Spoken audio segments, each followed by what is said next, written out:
The American West was never won by a lone romantic gunslinger facing down rivals at high noon. It was crushed into submission by corporate syndicates, heavy artillery, and the brutal momentum of industrial expansion. The true conquest of the frontier operated on a staggering corporate scale, an unrelenting campaign of land acquisition driven by railroad monopolies and enforced by the repeating rifles of the federal cavalry. Before the steel tracks carved through the plains, the overland trails offered a vicious crucible, where cholera swept through densely packed wagon trains, turning healthy pioneers into withered, blue-skinned corpses within a matter of hours. Tell us where you're watching from. What time is it for you?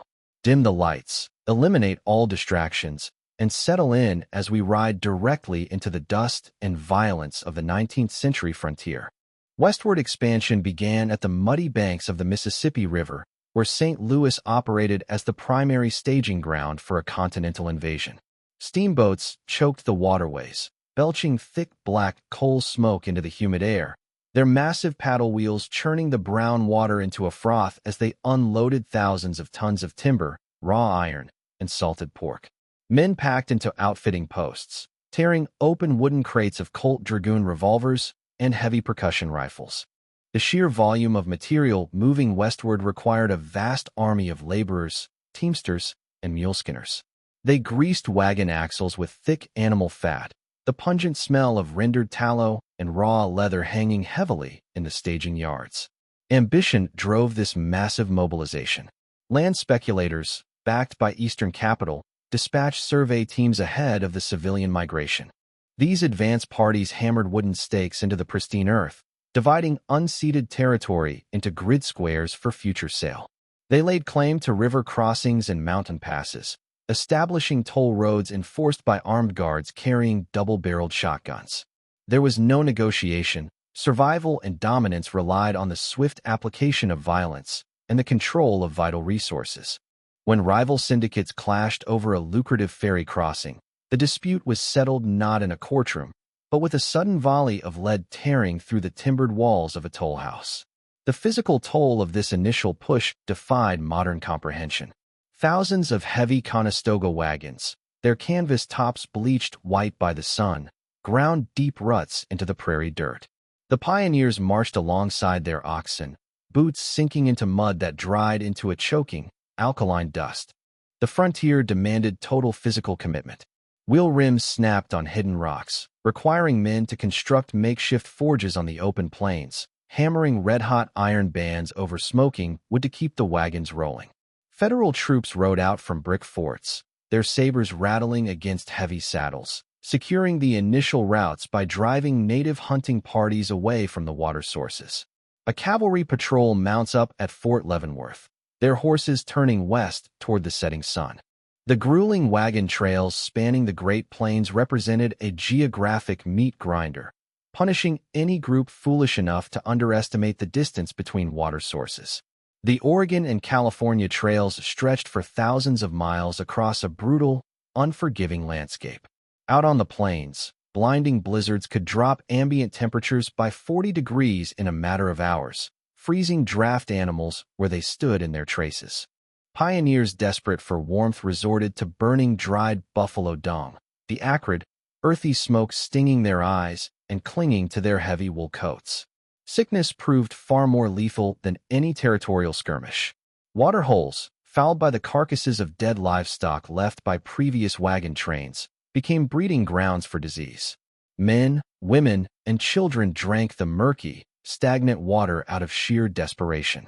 The resulting dysentery and cholera drained their bodies of fluids. Graves lined the trail every few miles, shallow trenches hastily dug into the hardpan and covered with heavy stones to deter scavenging wolves.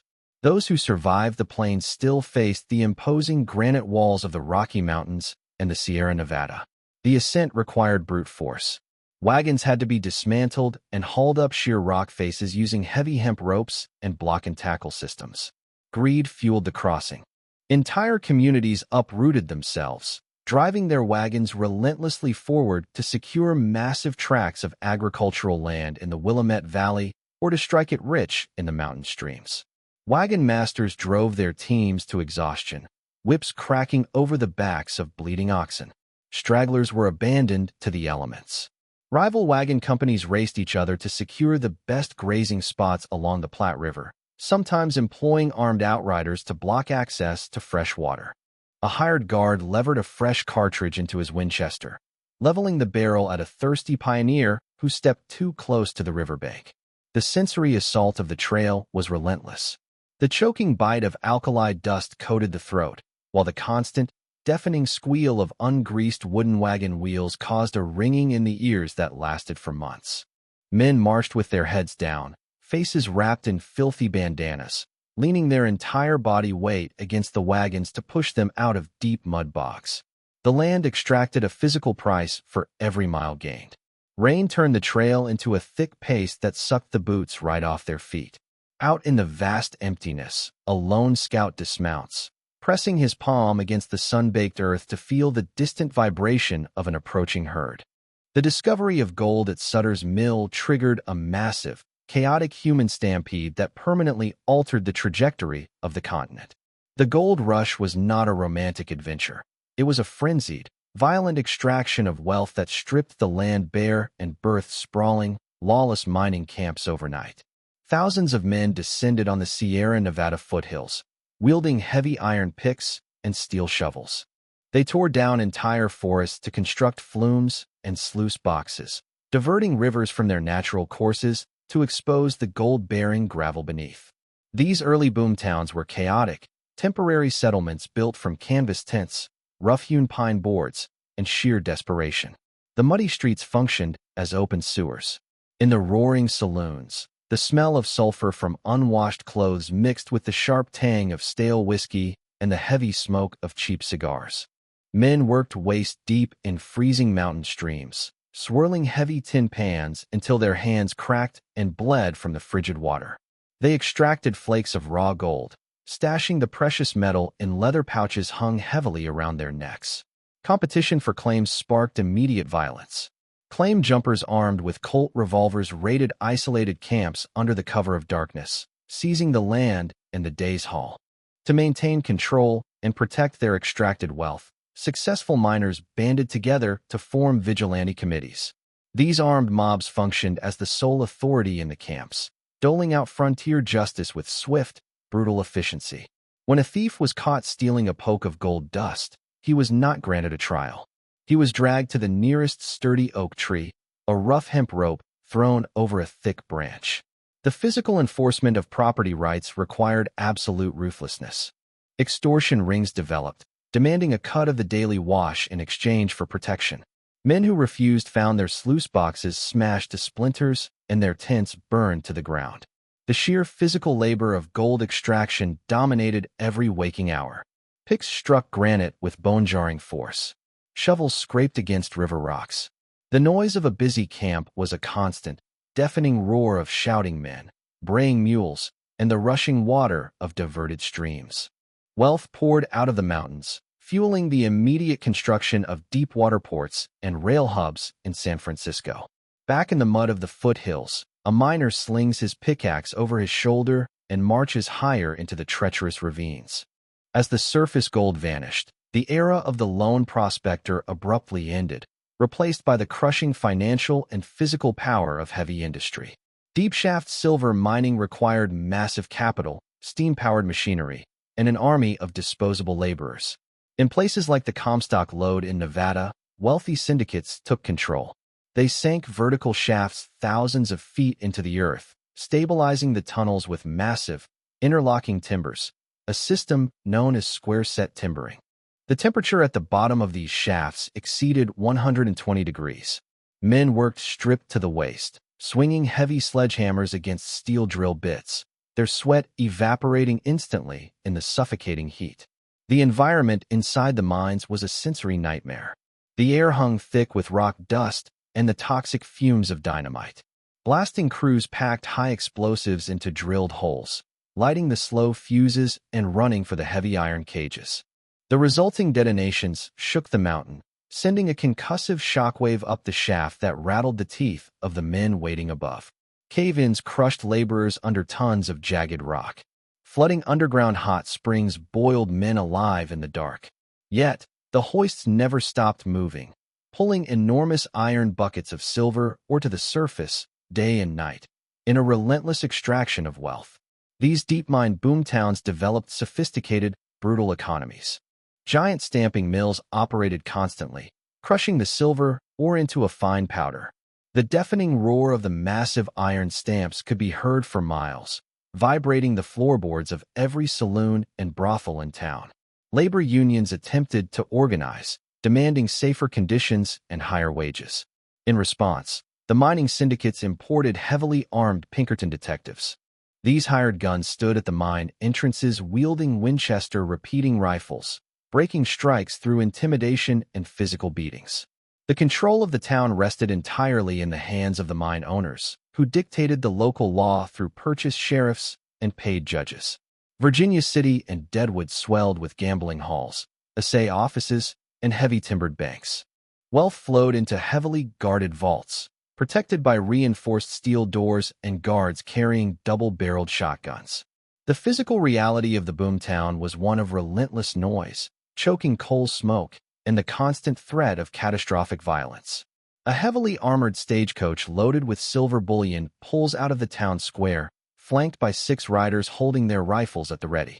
The construction of the Transcontinental Railroad represented the ultimate weapon in the industrial conquest of the West. The Pacific Railroad Act unlocked immense federal land grants, igniting a brutal race between the Union Pacific and the Central Pacific companies. This was not a mere transportation project. It was a militarized invasion of iron and steam. Surveyors mapped routes through hostile territory, guarded by detachments of federal cavalry. Behind them came the grading crews, an army of laborers moving earth by hand and horse-drawn scraper.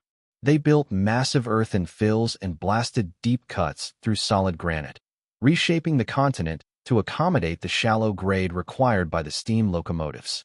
The logistical scale of the undertaking rivaled major military campaigns. Trains hauled millions of tons of iron rails, heavy wooden ties, and iron spikes across the plains. In the punishing heat of the desert, track layers moved with machine-like precision. They hoisted the heavy iron rails, dropping them onto the wooden ties with a ringing clang. Spikers followed, swinging heavy iron mauls in a synchronized rhythm, driving the spikes deep into the wood. The metallic clatter of the mauls striking iron echoed across the desolate plains, a rhythmic heartbeat of industrial expansion. The work continued through blistering heat waves and freezing rain. Obstacles were obliterated with brute force. When the Central Pacific encountered the sheer granite faces of the Sierra Nevada, they employed thousands of Chinese laborers. These men were lowered over towering cliffs in woven wicker baskets. They drilled deep holes into the rock face by hand, packed them with unstable black powder, lit the fuses, and frantically signaled to be hauled up before the explosion. Many were pulverized against the cliffs or buried in massive avalanches. The railroad pushed forward regardless, measuring progress in inches blasted through the mountain. The syndicates demanded speed over safety, driven by the massive federal subsidies paid for every mile of track laid. The railroad brought its own violent ecosystem.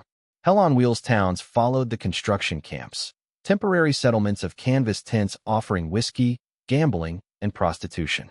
Violence in these camps was rampant and chaotic, settled with knives and short-barreled revolvers. The railroad bosses hired ruthless enforcers to maintain enough order to keep the crews working. The tracks pressed ever westward, a relentless iron spear piercing the heart of the unceded territories. A massive steam locomotive belches black smoke into the sky, its heavy iron drive wheels turning as it pushes deeper into the wilderness. The race to connect the continent reached its chaotic, violent climax as the two rail lines converged in the Utah Territory. The construction crews, exhausted and pushed to the absolute limits of human endurance, worked around the clock. The Union Pacific relied heavily on Irish immigrants and Civil War veterans, men hardened by combat and brutal labor. They laid track across the high desert, their faces burned by the sun and scoured by driving sandstorms. The Central Pacific pushed their Chinese laborers through the final, treacherous mountain passes. The physical exertion required to move tons of steel and timber at high altitude stripped the flesh from their hands, and broke their backs. Corporate sabotage and territorial skirmishes erupted between the rival crews.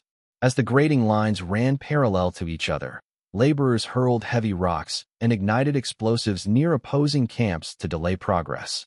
The railroad barons sitting in plush railcars directed this violence, their ambition overriding any concern for human life. They hired armed guards to protect their stockpiles of iron and timber. The logistics of supplying these mobile armies required constant trains shuttling fresh water, salted meat, and black powder to the end of the line. The telegraph wires, strung on wooden poles alongside the tracks, hummed with urgent, encoded messages ordering more men, more steel, and more weapons to the front. The convergence at Promontory Summit was a heavily orchestrated display of corporate dominance. The final ties were laid on a bed of crushed rock. The scent of hot steam, burning coal, and oiled iron dominated the high desert air. Men gathered around the gap, holding heavy iron mauls. The driving of the final spike was connected to the telegraph line, turning the physical strike of the hammer into an electronic pulse that signaled the completion of the line to the entire nation. This single, massive infrastructure project instantly collapsed the vast geography of the West, reducing a 6-month, deadly wagon journey to a week-long ride in a passenger car. The immediate impact was devastating to the indigenous populations. The completed railroad divided the great bison herds and brought thousands of settlers, hunters, and soldiers directly into the heart of the hunting grounds. The iron tracks functioned as supply lines for the federal military, allowing them to rapidly deploy troops and Gatling guns across the plains. The industrial machine had permanently secured its foothold. A telegraph operator presses his heavy brass key, sending the final, decisive signal down the wire.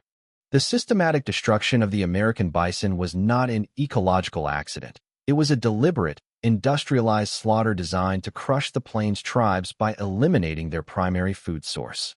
Millions of bison roamed the Great Plains, a massive, thundering ocean of muscle and coarse fur.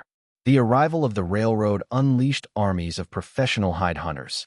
These men operated with devastating efficiency, armed with heavy-caliber Sharps rifles capable of dropping a 2,000-pound bull from hundreds of yards away.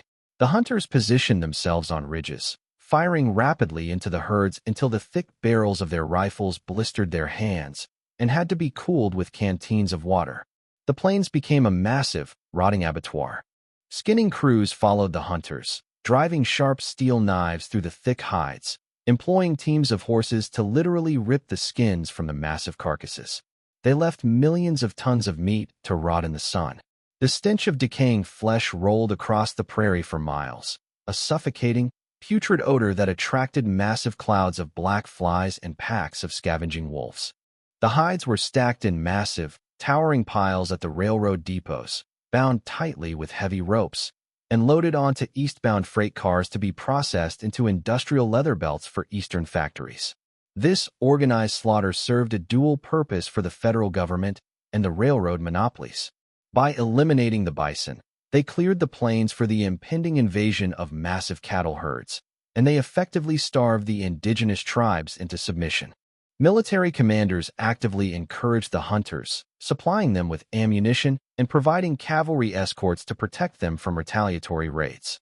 When native war parties struck the hunting camps, the clashes were brutal and decisive. Hunters barricaded themselves behind massive piles of stiff, dried hides, firing heavy lead slugs that shattered the bones of the attacking horses. The efficiency of the slaughter wiped out tens of millions of animals in less than a decade. The plains, once black with moving herds, were transformed into an eerie landscape of bleached white bones scattered across the shortgrass prairie. Later, even the bones were harvested, gathered by wagons and shipped east to be ground into fertilizer and bone china. The landscape was systematically stripped of its resources. A hide hunter wipes his bloody knife against his leather chaps and slides it back into the sheath. The Indian Wars were characterized by brutal, physical clashes, forced marches, and the overwhelming application of military firepower. The United States cavalry, acting as the violent enforcement arm of federal policy, executed relentless campaigns across the vast, hostile geography of the West. Troops rode out from heavily fortified outposts, Their dark blue will uniform suffocating in the desert heat and freezing in the mountain snows. They dragged heavy artillery, Hotchkiss mountain guns and Gatling guns, over rugged terrain, the iron-rimmed wheels crushing the dry sagebrush. The military strategy relied on total warfare, targeting not just warriors, but entire villages, winter food stores, and horse herds. In the freezing dawn hours, cavalry columns charged into encampments, sabers drawn and Springfield carbines firing into the heavy canvas lodges. The deafening roar of the Gatling gun, spitting hundreds of heavy lead rounds per minute, shredded timber and flesh alike. The sharp, metallic clatter of the gun's hand crank echoed through the canyons, accompanied by the choking smell of black powder smoke settling heavily over the snow. Retreating tribes fought desperate rearguard actions, using Winchester repeaters acquired through illicit trade to lay down punishing cover fire. These campaigns were driven by the absolute necessity to control the land and its resources. When gold was discovered in the Black Hills, treaties were instantly broken. The military escorted mining expeditions deep into sacred territory, constructing heavily timbered forts along the Bozeman Trail to protect the influx of prospectors. Native coalitions, led by tacticians like Crazy Horse and Sitting Bull, launched devastating counteroffensives. They utilized the rugged terrain to trap cavalry columns, engaging in fierce, close-quarters combat where hatchets and heavy war clubs shattered bone and cavalry revolvers fired at point-blank range. The environment dictated the flow of blood. Flash floods in the steep canyons washed away supply trains, and scorching heat in the southwestern deserts caused horses to drop dead from exhaustion. The military responded by deploying elite scouts to track hostiles across the unforgiving rock, cutting off their access to hidden springs. The relentless pressure of men, horses, and repeating rifles slowly tightened the noose around the remaining free bands.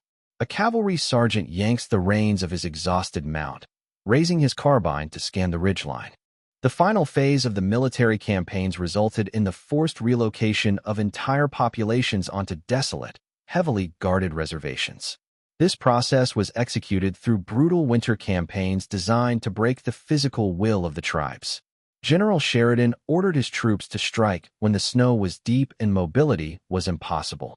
Cavalry columns marched through blinding blizzards, their horses' breath freezing in thick icicles around their muzzles.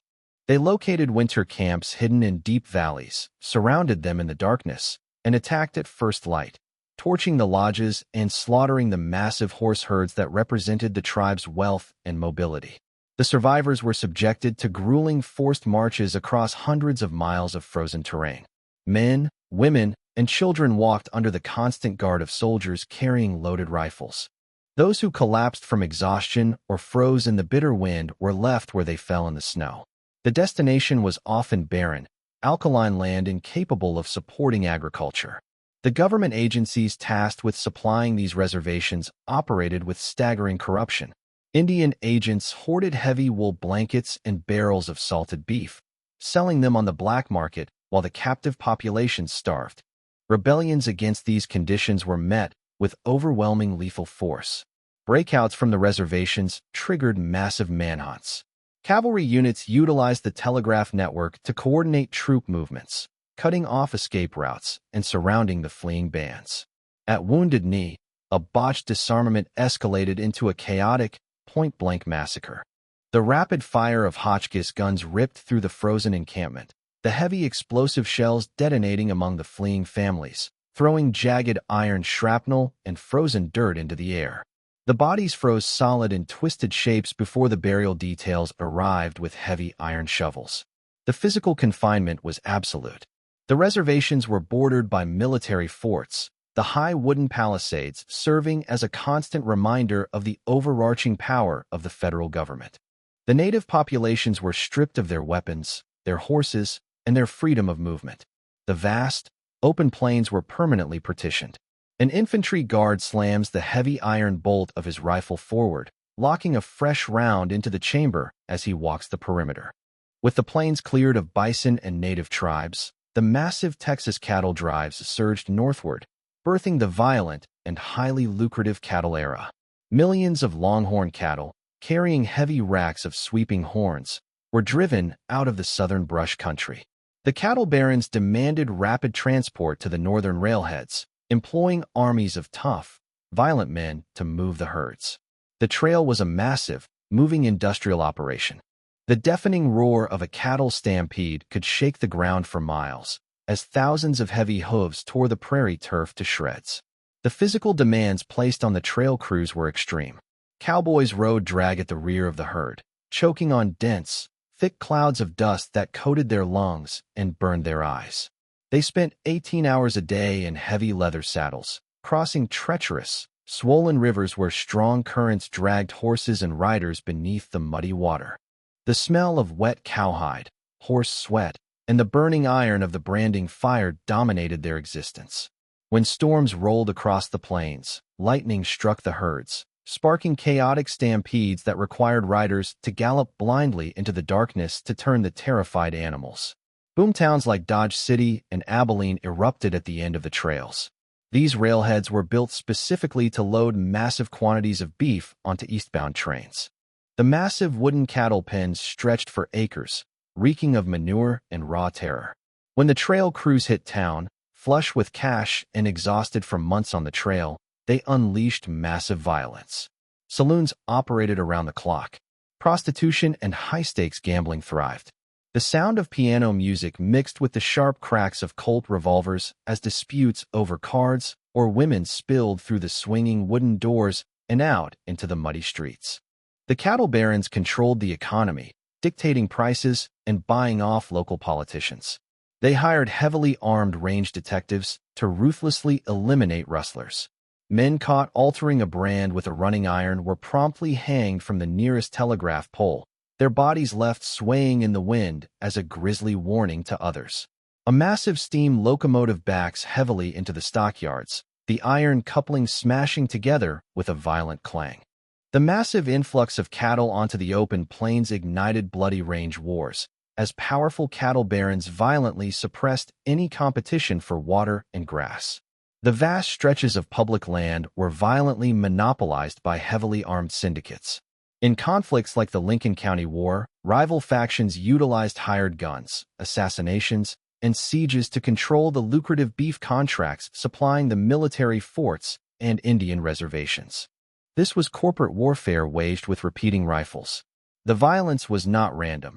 It was a calculated business strategy to eliminate competitors and secure monopolies.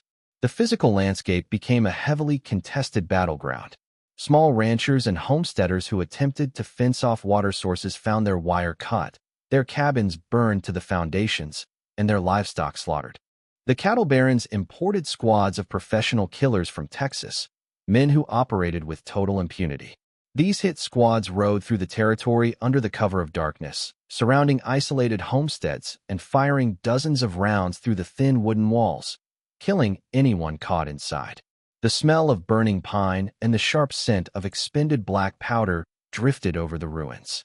Vigilante justice was weaponized by the wealthy. The large syndicates formed stock growers' associations, pooling their capital to hire massive private armies. During the Johnson County War, a train carrying dozens of heavily armed mercenaries rolled into Wyoming with a list of targeted men to execute. They besieged ranches, pouring continuous rifle fire into the timbered buildings and rolling flaming wagons loaded with dynamite against the walls. The federal government, heavily influenced by the wealthy barons, often deployed cavalry units not to stop the violence, but to protect the interests of the large syndicates. The local law enforcement was thoroughly corrupted. Sheriffs wore the badges, but they drew their pay from the cattle associations. The myth of the noble frontier lawmen vanished in the reality of these bloody conflicts. They were simply enforcers wearing tin stars, utilizing overwhelming force to maintain the economic dominance of their employers. A hired gun slides a fresh box of heavy .44 caliber cartridges across the rough wood of a saloon table. The legendary lawmen of the frontier, men like Wyatt Earp and Wild Bill Hickok, were rarely the righteous defenders of justice depicted in dime novels. They were ruthless, violent operators who enforced the brutal order required by local business interests. Town councils, comprised of saloon owners, bankers, and mine operators, hired these men specifically for their willingness to employ lethal force. The booming economies of towns like Tombstone and Deadwood required a veneer of public order to keep the silver flowing and the investors confident. The lawmen delivered that order through intimidation, pistol whippings, and point-blank executions. These men operated in a sensory environment defined by vice and danger. They patrolled the wooden boardwalks heavily armed, carrying twin revolvers and sawed-off, double-barreled shotguns. The heavy thud of their leather boots on the planks signaled their approach. In the crowded saloons, the dense smoke of cheap cigars hung in the air, masking the metallic click of a hammer being cocked back. When violence erupted, it was sudden and catastrophic. Lawmen did not engage in fair fights or quick-draw duels in the center of town. They ambushed rivals in dark alleys, blasted through saloon doors with scatterguns, and shot fleeing men in the back. The famous gunfight at the O.K. Corral was a violent climax to a long-simmering dispute over political control, lucrative stagecoach routes, and smuggling operations. The Earp faction, wearing the badges, marched down the dusty street and unleashed a volley of heavy lead into the opposing cowboys at extremely close range. The deafening roar of the revolvers echoed off the adobe walls, leaving men bleeding out in the freezing dirt of the vacant lot. Following the gunfight, the Earps utilized federal warrants to execute a bloody vendetta ride across the territory, hunting down their rivals with ruthless efficiency. The badge was often just a shield for extortion and racketeering. Lawmen controlled the gambling tables, collected protection money from the brothels, and eliminated their criminal rivals under the guise of official duty. The line between lawman and outlaw was virtually non-existent, defined only by who signed the paychecks. A deputy sheriff breaks open the breech of his shotgun, shoving 2 heavy brass shells into the twin barrels. The rapid industrialization of the Great Plains transformed the untamed frontier into a heavily managed corporate asset in less than 2 decades. The vast distances were obliterated by the relentless expansion of the telegraph networks. Massive crews erected thousands of miles of heavy wooden poles, stringing thick copper wire across the deserts and mountains. The metallic clatter of the telegraph relay became the heartbeat of Western commerce, allowing bankers in New York to instantly manipulate the price of silver in Nevada or order the movement of thousands of cattle in Texas. This heavy infrastructure required massive resource extraction. Giant steam-powered sawmills tore through the old-growth forests of the Pacific Northwest, their massive steel circular saws shrieking as they ripped through thick timber. The smell of fresh sawdust and hot machine oil permeated the logging camps. The processed lumber was loaded onto flatbed railcars to build the expanding cities of the plains. Deep-shaft coal mines in Colorado and Wyoming supplied the fuel for the massive locomotives, with immigrant laborers working in suffocating, explosive dust to feed the insatiable furnaces of the railroads. The agricultural conquest of the plains required heavy machinery. The tough, deep-rooted prairie grass could not be broken by hand. Massive steam tractors, pulling enormous gangs of heavy steel plows, ripped the earth open, turning over millions of acres of rich, dark soil. The noise of these massive machines echoed for miles, crushing the native ecology to make way for endless fields of wheat. The harvest was loaded into colossal wooden grain elevators towering over the railroad tracks, dominating the flat landscape like industrial cathedrals. Water itself was commodified and redirected. Massive irrigation syndicates constructed heavy concrete dams and deep canals, diverting entire river systems to water the arid valleys of California and the Southwest. They employed armed guards to patrol the concrete channels, enforcing water rights with rifle fire. The natural environment was totally subjugated to serve the demands of industrial capitalism. A railroad engineer pulls the heavy iron lever, sending a blast of high-pressure steam into the locomotive's drive cylinders. The closing of the open range was executed with a simple, brutal invention that violently altered the physical landscape: barbed wire. The era of the massive, free-roaming cattle drives crashed to a halt as wealthy syndicates and homesteaders imported millions of miles of the heavy, spiked steel fencing. They drove thick wooden posts deep into the prairie, stretching the vicious wire tight across the land. The physical reality of the wire was cruel. It ripped the hides off cattle during winter storms, leading to massive die-offs as herds pressed against the fences and froze to death, unable to move south to escape the blizzards. The fencing of the plains ignited a new wave of brutal violence known as the fence-cutting wars. Small ranchers, cut off from public water sources and grazing lands by the massive syndicates, mobilized under the cover of darkness. They rode out with heavy steel wire cutters, snapping the taut wire. The sharp ping of the snapping steel echoed in the cold night air. The cattle barons retaliated immediately, deploying heavily armed range detectives to patrol the fence lines. Trespassers caught near the wire were shot on sight, their bodies left tangled in the sharp steel barbs as a warning. The enclosure of the West marked the final victory of corporate control over the land. The chaotic, violent freedom of the open frontier was replaced by strict property lines, locked gates, and heavily enforced boundaries. The vast herds of Texas Longhorns were replaced by heavier, fenced-in breeds of cattle, managed by corporate ranches that operated more like factories than traditional cowboy outfits. The independent cowboy was reduced to a low-wage agricultural laborer, fixing fences and digging post holes.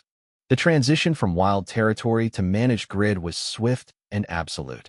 The railroads now dictated every aspect of the Western economy, controlling the shipping rates that determined whether a town thrived or starved. The heavy hand of Eastern capital gripped the plains tightly. A ranch hand steps heavily onto his shovel, driving the blade deep into the earth to dig another post hole. The transition from wild, violently contested territories to federal states finalized the absolute subjugation of the American West. The rough timbered courthouses and muddy streets of the boomtowns were replaced by massive structures of carved granite and heavy brick. The raw, physical violence of the frontier shootout was replaced by the organized, systemic power of the federal courts, backed by the overwhelming presence of the United States military. The syndicates that had ruthlessly extracted the gold, slaughtered the bison, and fenced the plains now sat in the governor's mansions, their power fully legitimized by the state. The industrial machine left an indelible, heavy iron legacy across the continent. Thousands of miles of steel rails crisscrossed the plains, the deep cuts and massive earthen fills permanently scarring the earth. The massive mining pits in Montana and Nevada gaped open like wounds, surrounded by towering piles of toxic, gray tailings that poisoned the local rivers. The natural landscape had been utterly conquered, stripped, and repurposed to fuel the explosive growth of a modern, industrialized nation.